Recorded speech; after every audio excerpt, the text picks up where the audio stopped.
உலக பிரசித்தி பெற்ற ஊழியக்காரர் பில்லி கிரஹாம். அமெரிக்காஸ் பாஸ்டர் என்று அழைக்கப்படுகிற பில்லி கிரஹாம். நம்ம எல்லாருக்கும் அவர் நல்லா அறிவோம். அவர் தன்னோட 16வது வயதில், அது 16th ஏஜ், அவர் ஆண்டவருக்கு என்று தன்னோட வாழ்க்கையை அர்ப்பணித்து தன்னோட ஜெப வாழ்க்கையும் தன்னோட 16வது வயதில் அவர் தொடங்கி முடிச்சு அவர் பைபிள் ஸ்கூலில் சேர்ந்து படிச்சுட்டு இருக்காரு. படிச்சுட்டு இருக்கும் போது அவங்கள ஒரு ஹோம் டூர் கூட்டிகிட்டு போகிறாங்க. நம்ம கூட இன்னைக்கு யூடியூப்ல பார்க்குறோம்ல, இவங்களோட ஹோம் டூர், அவங்களோட ஹோம் டூர். அது மாதிரி பில்லி கிரஹாம் ஒரு ஹோம் டூருக்கு போகிறாங்க. அது யாரோட ஹோம் அப்படின்னு பார்த்தோன்னா, 18வது நூற்றாண்டில் இங்கிலாந்து தேசத்தின் எழுப்புதலுக்காக ஜெபித்த ஒரு மிஷனரி ஜான் வெஸ்லி, அவங்களோட வீட்டுக்கு இவங்க காலேஜ்லேருந்து எல்லாரும் போகிறாங்க. போய் எல்லாரும் வீடை சுற்றி பார்த்துட்டு வெளியே வந்ததுக்கு அப்புறமா பஸ்ஸில் ஒரு ஆளை மட்டும் காணோம். யாருன்னா நம்ம பில்லி கிரஹாம். சரி ப்ரொஃபஸர், நான் போய் அவங்கள கூட்டிகிட்டு வரேன் அப்படின்னு சொல்லிட்டு அவங்க வீட்டுக்குள்ளே போகிறாங்க. பில்லி கிரஹாம் எந்த அறையில் இருந்தார் அப்படின்னு சொன்னால், ஜான் வெஸ்லி அவர்களோட பெட்ரூம் அறையில் பெட்டு பக்கத்தில் உள்ள கார்பெட்டில் நீல் டவுன் போட்டு ப்ரே பண்ணிட்டு இருந்தார். அவர் சொன்ன ஒரே ஒரு ஜெபம், Lord do it again, Lord do it again, மறுபடியுமா என்னோட நாட்களில் இந்த எழுப்புதலை நான் பார்க்கணும் அப்படின்னு சொல்லி பில்லி கிரஹாம் ஜெபிச்சாங்க. அங்கே பார்த்த ஒரு நோட்டபிளான விஷயம் என்ன அப்படின்னா, அந்த கார்பெட்டில் 2 ஹோல் இருந்துச்சான், 2 குழி இருந்துச்சான். அது என்ன அப்படின்னு சொன்னால், ஜான் வெஸ்லி தன்னோட வாழ்க்கை முழுவதும் இங்கிலாந்து தேசத்தோட எழுப்புதலுக்காக ஜெபித்த அந்த ஜெப நேரத்தினால விழப்பட்ட அந்த முழங்காலின் குழியாக அது இருந்தது. பில்லி கிரஹாம் பார்த்து இன்ஸ்பயர் ஆகி அவரோட வீட்டுக்கு வந்தால் தன்னோட ஊழிய பணிகளை ஆரம்பித்தார். 1992ஆம் ஆண்டில் பார்க்கின்சன் டிசீஸால் பில்லி கிரஹாம் பாதிக்கப்பட்டார். ஸோ டாக்டர்ஸ் டயக்னோஸ் பண்ணதுக்கப்புறமா சொல்லிட்டாங்க, ட்ரெமர் இருக்கும், வாக்கிங் பண்ண முடியாது, உங்களோட ஹேண்ட் ரைட்டிங் ஒழுங்காக வராது, நிறைய பாதிப்புகள் இருக்கும், இனிமேல் உங்கள் ஷெட்யூலெல்லாம் கம்மிப்படுத்திட்டு நீங்கள் சர்ச்சுக்கு மட்டும் போயிட்டு வாங்க அப்படின்னு சொல்லிட்டாங்களாம். பில்லி கிரஹாம் வீட்டுக்கு வந்துட்டு சொன்னாங்களாம், ஏசப்பா என்னோட பலவீனம் எதுவும் உங்களோட ராஜ்யத்தை கட்டுறதுக்கு தடையாக இருந்துடக்கூடாது ஏசப்பா அப்படின்னு சொல்லி ஜெபிச்சாங்களாம்.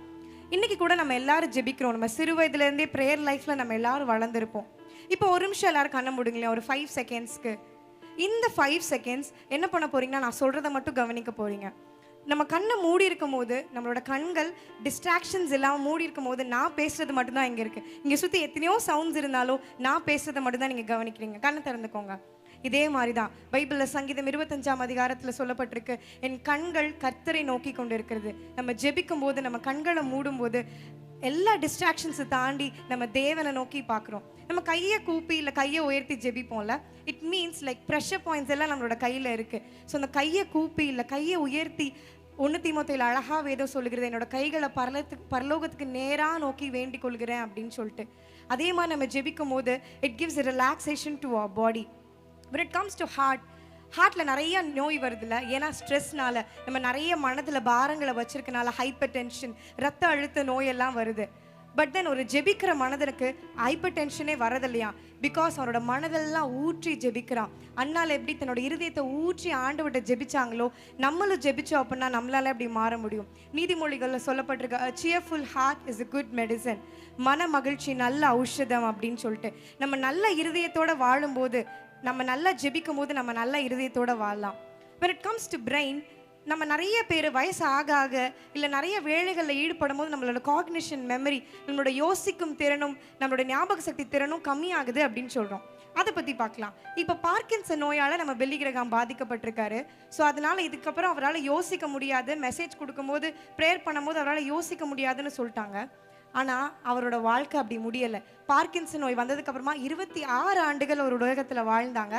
அதுக்கப்புறம் அவங்க எழுதின book A Reason for My Hope Salvation அப்படின்னு எழுதின புக்கு தான் அவர் வெளியிட்ட எல்லா புத்தகங்களையும் மிகவும் அதிகமாக விற்பனையான புத்தகம்.